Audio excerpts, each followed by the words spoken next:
and I'm on the Team Scoobie Doobies. To give you a little background, the first game I played in was in 1990, Mission Improbable. And the first game I ran was in 94, it was King Arthur. And since then we've run 6 full-length games, 4 12-hour games, and a bunch of little games. So that's kind of our experience. Brent and Martin are really the core puzzle guys in our group, and I wish they could be here tonight because they have a lot of good information to share, and they wish they could be here, but they're skiing in Colorado, so poor guys skiing.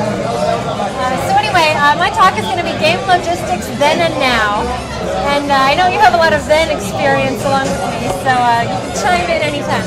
But I just want to say I love playing the game the old style way. I love it the new way. I think it's really fun no matter what we do. This is just a compare and contrast of how the game has changed.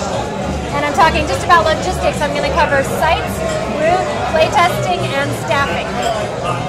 Alright, so sites then, back in the early 90s, this is all just my personal observations. It's not written law, so this is just my experience. Locations used to be reused. The same sites came up over and over again.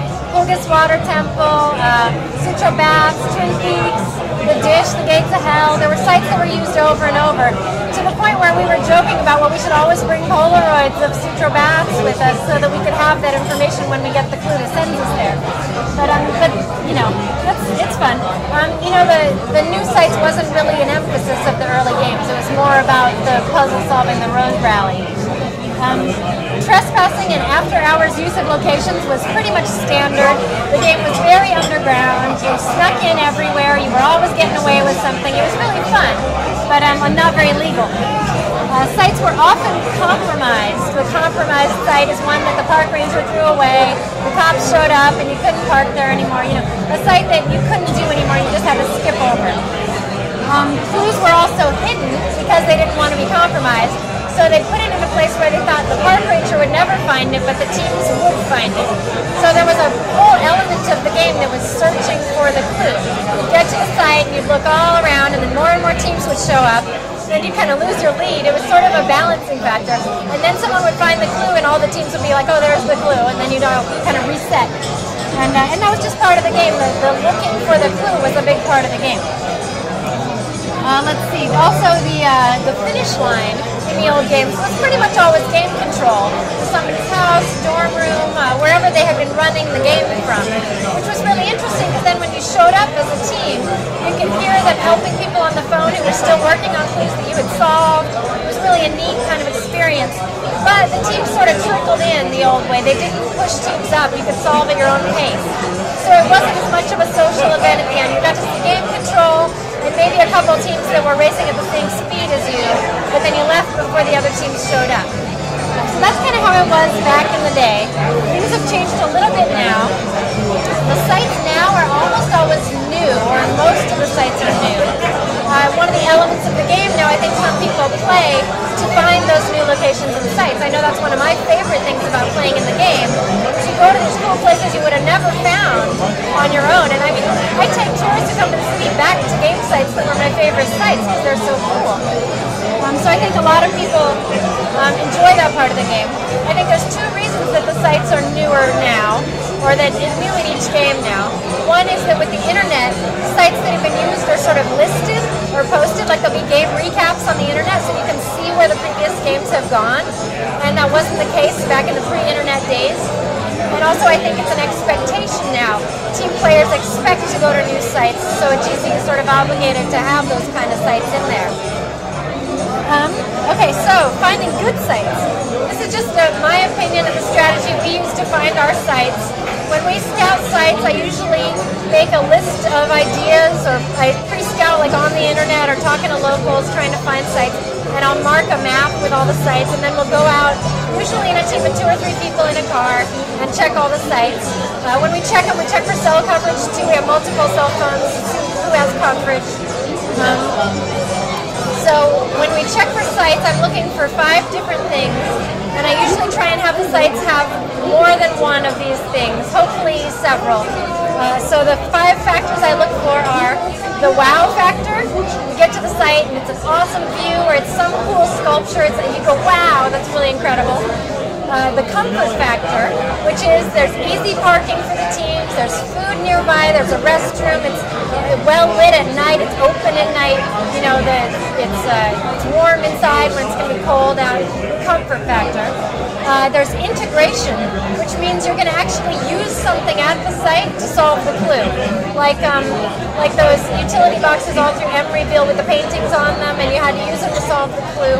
So that's an integrated site. Customization, that's usually a big place with nothing in it where you can put whatever you build. So like a big field, and you can put the big clue. There's like those guys were integrated.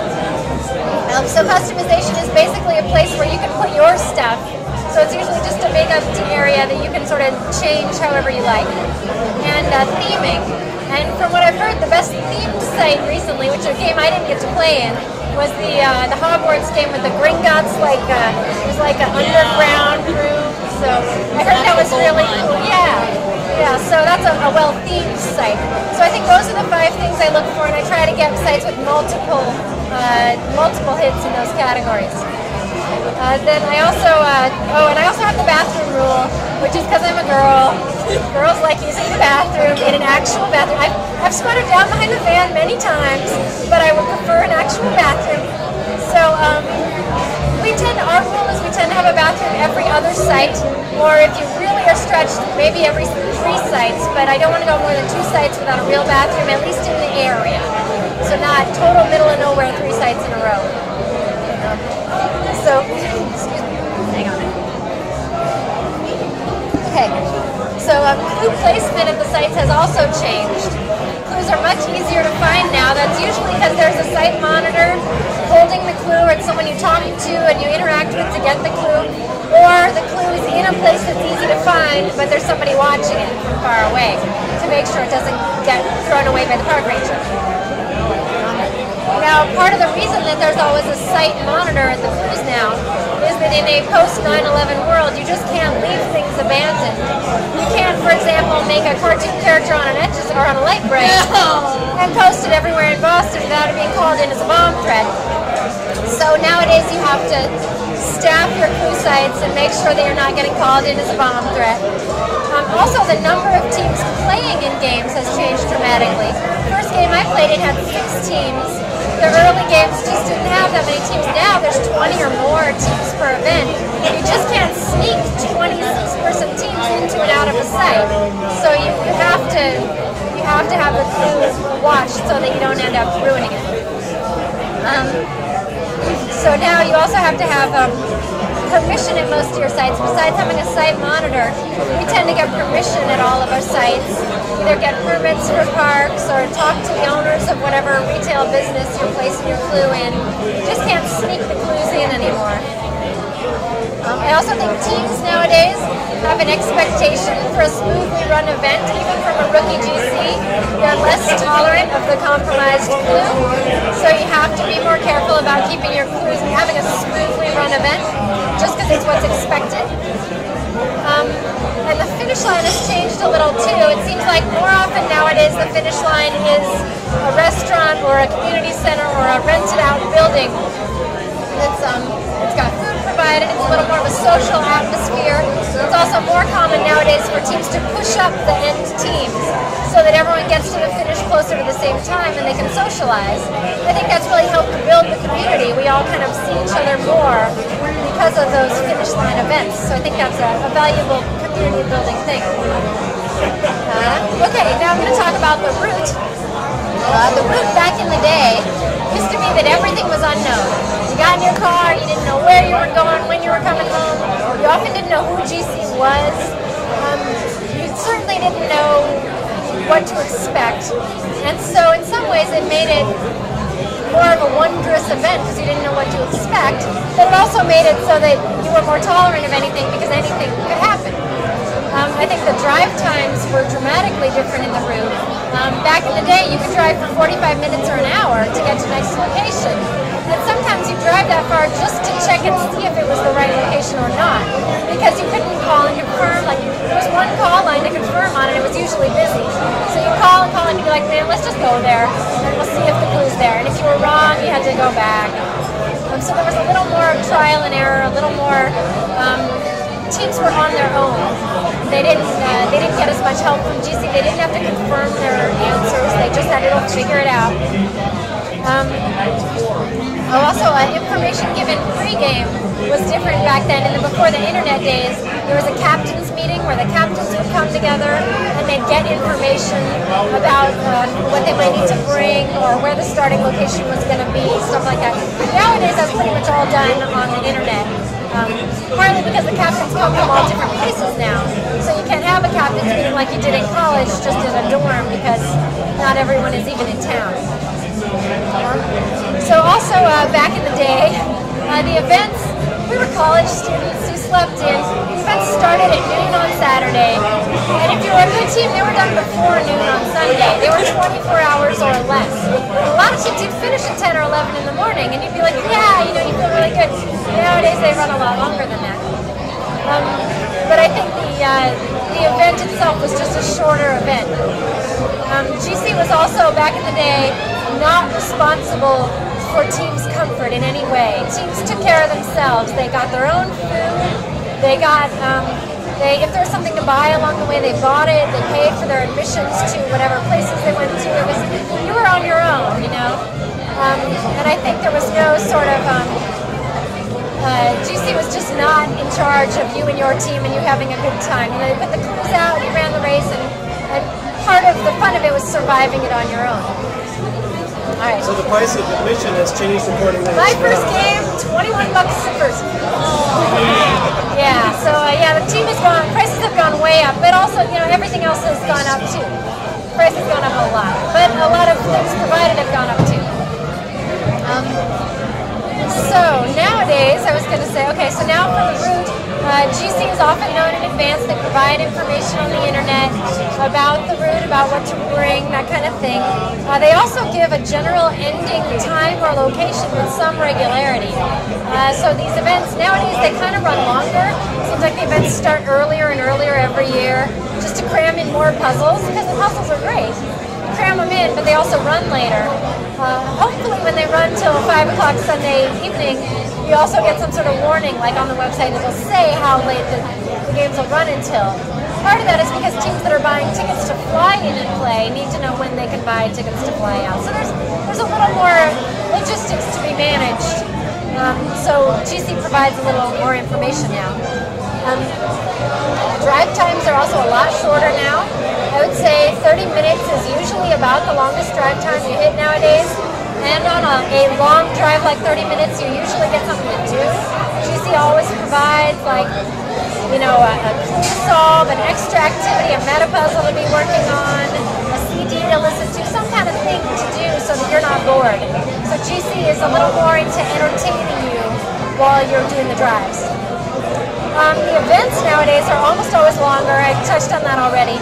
I think more complex clues have replaced the long drive times. So in order to fit in the more sophisticated and complex clues that we have nowadays, we've cut down on the drive times, we've cut down on the searching for the clue times, and it's solving. So you get more puzzles per event, and you lose some of those other things. There's a safety thing there too. Yeah, there is a safety.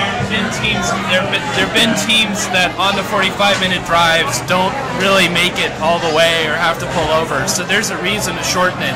Yeah. Especially in the middle of the night. I mean, you got to look out for the team's safety a little bit. And a 45-minute drive at 5 in the morning is pretty evil.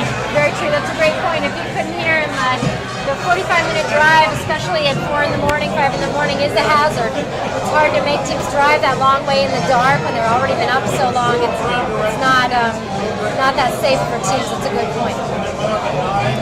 Yeah, the game, I think, is a little less risky and dangerous than it used to be. And I think for good reason. Otherwise, it was on a collision course with disaster and trespassing. So then the other thing I was going to touch on was GC during the route also provides a lot of comfort items now. They often provide a substantial meal or more than one meal, or if they're not going to provide any food, they actually tell teams that in advance now. The meals won't be provided. It used to be a given, but now it's almost an expectation that you'll get some sort of food or something. You'll get information that'll help you during the game. And when that's not going to be the case, GCs tend to tell you about that in advance now. So there's a little more information given back and forth. Also, the other thing is that nowadays, when there is an extra activity like a boat rental or admission to a museum or anything like that, GC tends to cover it. They charge more at the beginning, but then they're providing more like rentals, food, tickets, things like that. So that's part of the price. Okay, any questions about route insights before I go on to playtesting and staffing? No, okay, good.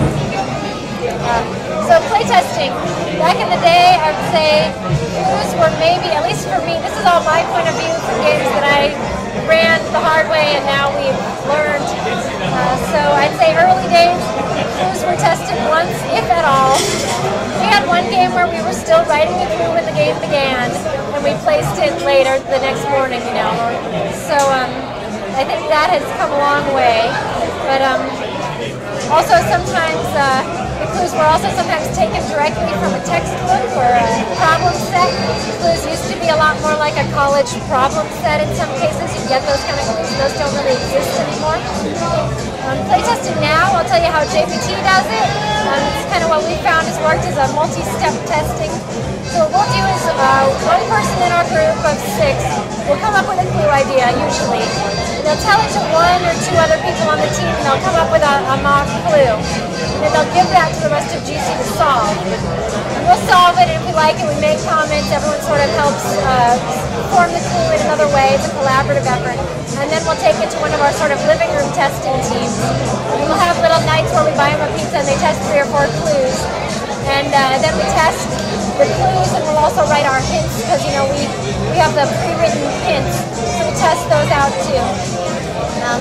So we'll do that living room testing, and then once we make all those adjustments, we run a dry run of the entire event in real time, going to the real locations in a car.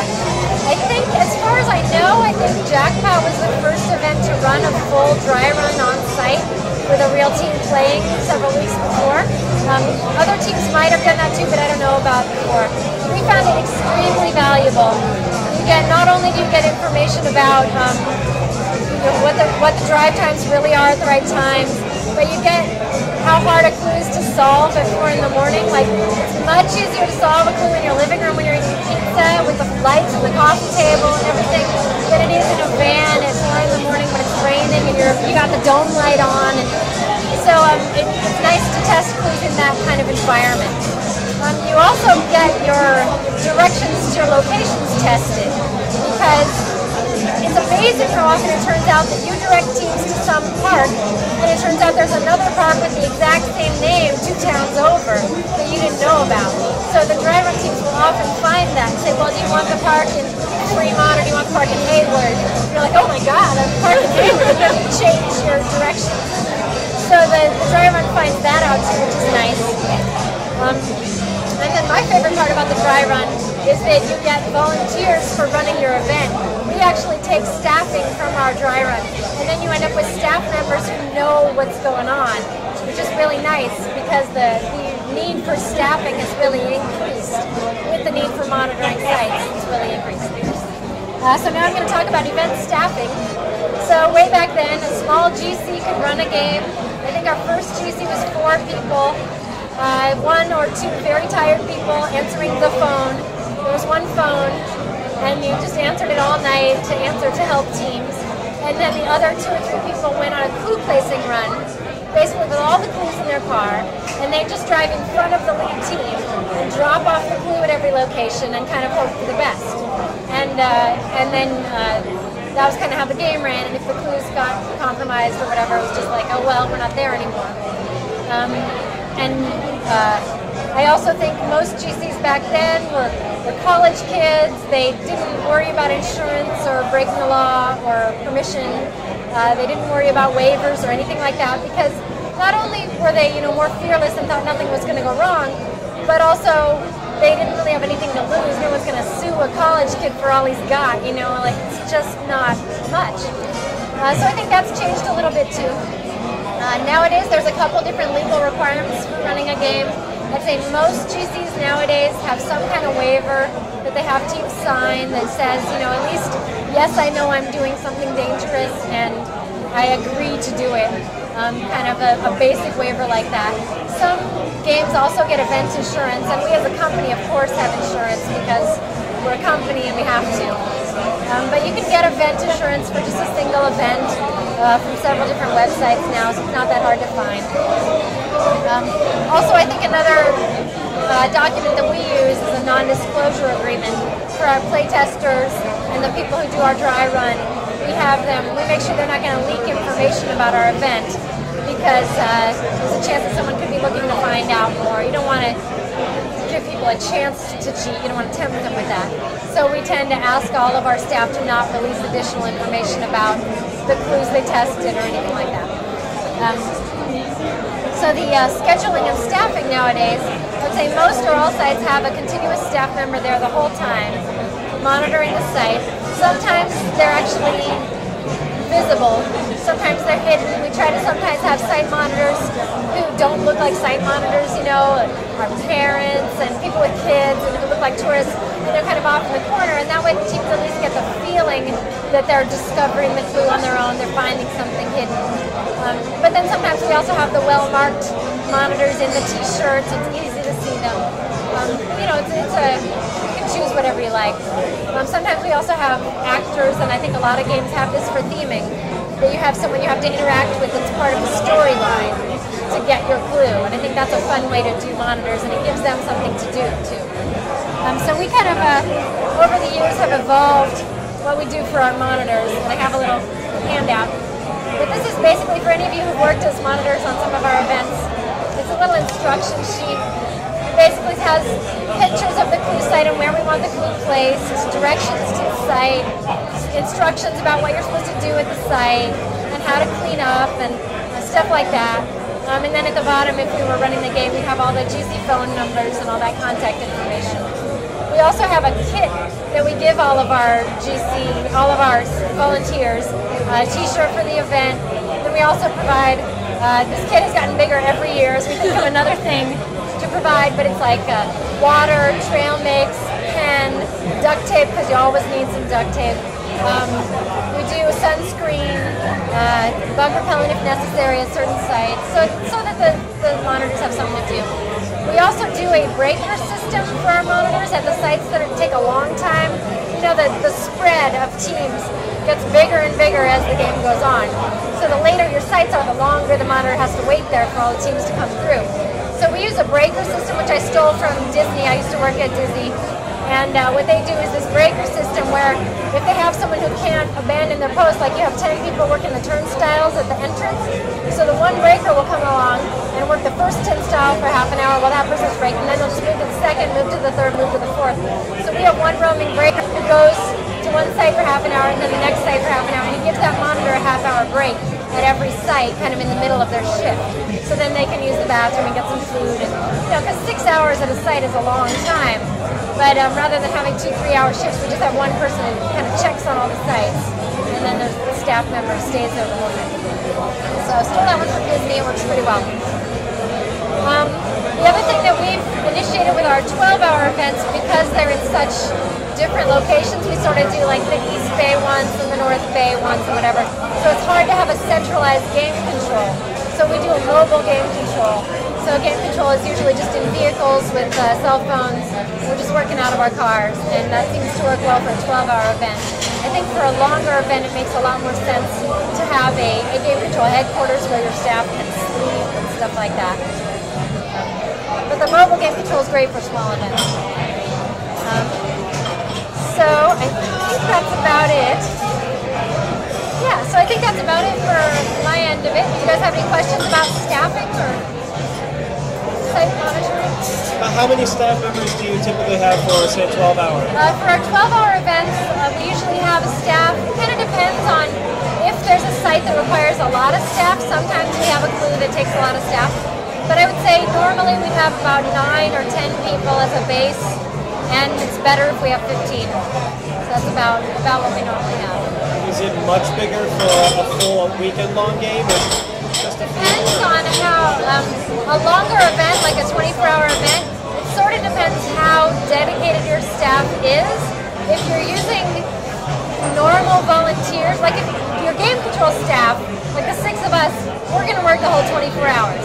We can man all the sites and stay up all night, we're going to do it. But if you have like my parents coming in to staff a site, they're only going to do 4 hours at one site and then maybe the next morning 4 more hours at another site. That's all they can do, you know? And you don't want to push those volunteers too hard because then they'll never volunteer for you again. Of course, if you're only running one event, go ahead and push those volunteers because what do you... no, but it's nicer to have a lot of volunteers so that you can give everyone a break. But then you kind of need a manager. You need someone whose job it is to manage the staff, which is a really full-time job with how fluid the game is. The teams get faster, the teams get slower, you need to change who's where. So it really helps to have a dedicated person who's in charge of the staff. I'm also curious, I don't know if this is outside of your scope for this talk, but I'm wondering how much lead time, how much time do you spend developing a game before it's game day? How early do you start? It depends a lot. I can tell you of all the games we've done, the first game we did, King Arthur, which was a 20-hour paper puzzle game. Brent wrote all the puzzles in 1 month, and we scouted the sites in a weekend, and we ran it, and the whole thing was like a month and a half. So that's old school style. That's old school style. Jackpot, there were 6 of us working on it, 3 full-time and 3 half-time, 9 months to run the event, and we would have done better with 10. And then how much time before you announce the game do you... You know, the lead times have changed a lot. It seems like now in the Bay Area there are so many games that you sort of have to get your announcement out there, or your weekend will sort of get usurped out from under you by someone else, so it makes sense to announce far in advance. But I would say, you know, if it's a shorter game, maybe a month or 2 lead time, but it seems like the big games nowadays, people go in 3 or 4 months at least, sometimes 6 months in advance. It's nice for the teams coming in from out of town, because they want to get vacation time from work and plan their tickets in their hotel and all that stuff. So,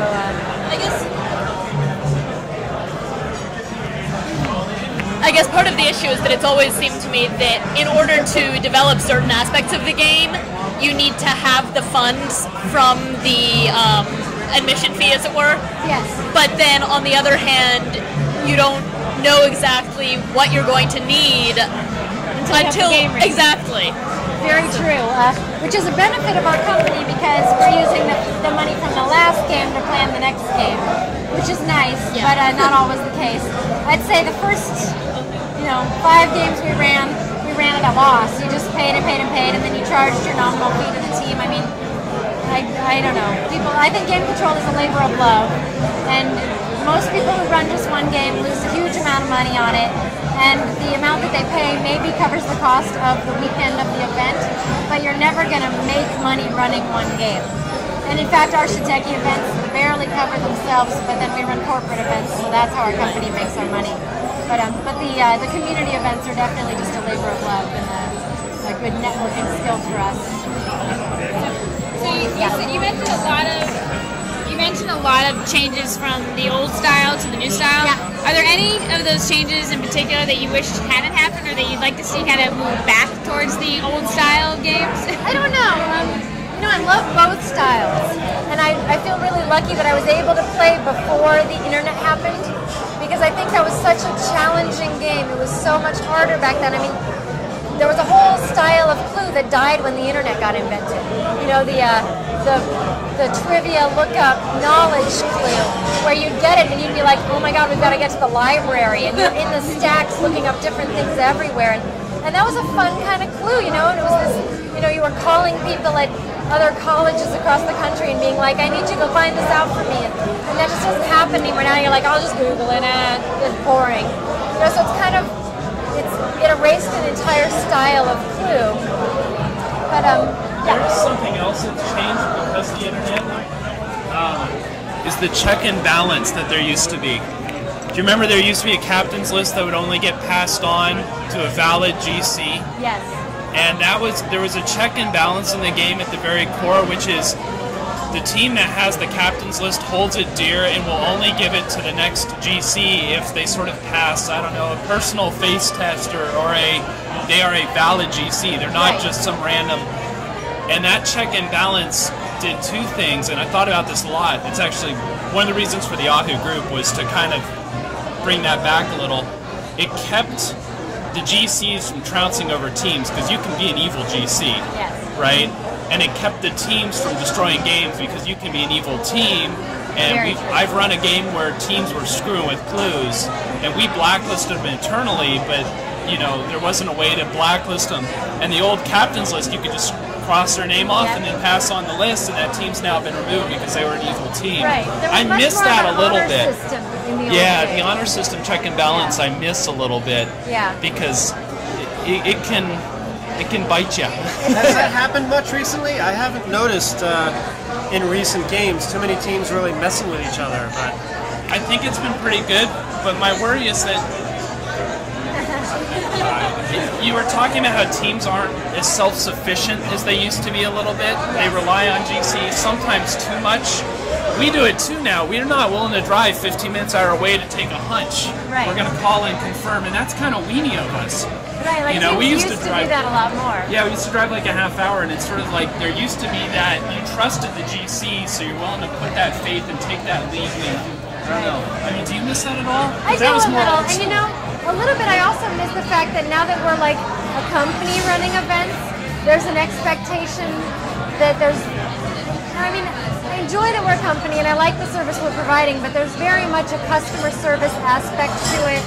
Yeah. There's all the we do surveys at the end of all our events, and I got to tell you, the anonymous survey can rip your heart out. You know, like some people are very mean in their surveys, and it's it's information that's good to get, but man, you got to read them once and then step away and then come back and be like, okay, they didn't mean it personally. It's just and there's a lot of that kind of customer service edge to it, where people think that because we're a business that they can nitpick every little detail. And it used to be when game control, the players playing in a game were just like, thank you so much for making the effort to run this game. And now it's just like, hey, we paid for the game, why wasn't it exactly what we wanted? But we try to serve those needs, and I think it's valuable to get the feedback and make better and better games. But I do a little bit miss the. I guess that's why I miss the check and balance a little bit, because teams would know that GCs busted their ass, and GCs would respect teams, and they would keep a little bit in line from that. From people expecting too much, like why didn't we get food, or Although one of the things that I love now about how big the community has become, and how many people have run games and mini games and things like that, is there's a greater appreciation in many ways for people who do run games. That there's more of us, So there's a shared experience of running the game. That we all have a lot in common now, and we can talk about things. And I think that's one of the nice things about the community and the communication we have now, is that there's maybe the occasional team that doesn't play much, expects too much from the game, but there's so many teams now that have run something to play that give you the nod, that give you the appreciation. It's nice. I like both. It's hard to choose. It's like people ask me whether I prefer playing in games or running them, and I love both. It's so fun. But it's the difference between babysitting your nephew and having a child. It's fun for a day, or it's everything you do all the time. So I think that's about it.